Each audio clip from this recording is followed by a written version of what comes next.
আমাদের কিছু নতুন কিছু লেটেস্ট নেতার বক্তব্যে ভারত আরো ক্ষিপ্ত হয় আমাদের প্রতি। যে আমি বলি যে ভারতের সাথে যুদ্ধ করুম, আপনারা সবাই আমার বাহাবা দিবেন, বলবেন যে এই ক্লাসের একটা লোক ভারতের সাথে যুদ্ধ করতে চায়।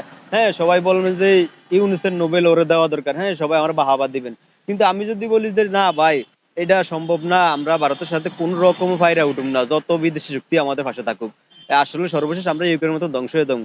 আপনারা হয়তো ভাববেন কি আমি হয়তো আওয়ামী লীগের দালাল, আর নয়তো বলবেন যে ভারতীয়। এই হইলো বাংলাদেশের। ভারত তো আমরা সবাই জানি মানে যেটা করে অনেকটাই অন্যায়। তবে যা করে ভারত, এটার জন্য কিন্তু আমরা এই দেশের মানুষরা অনেক দায়ী। শুধু একলা যে ভারত দায়ী তা না। আমাদের কিছু নতুন কিছু লেটেস্ট নেতার বক্তব্যে ভারত আরো ক্ষিপ্ত হয় আমাদের প্রতি।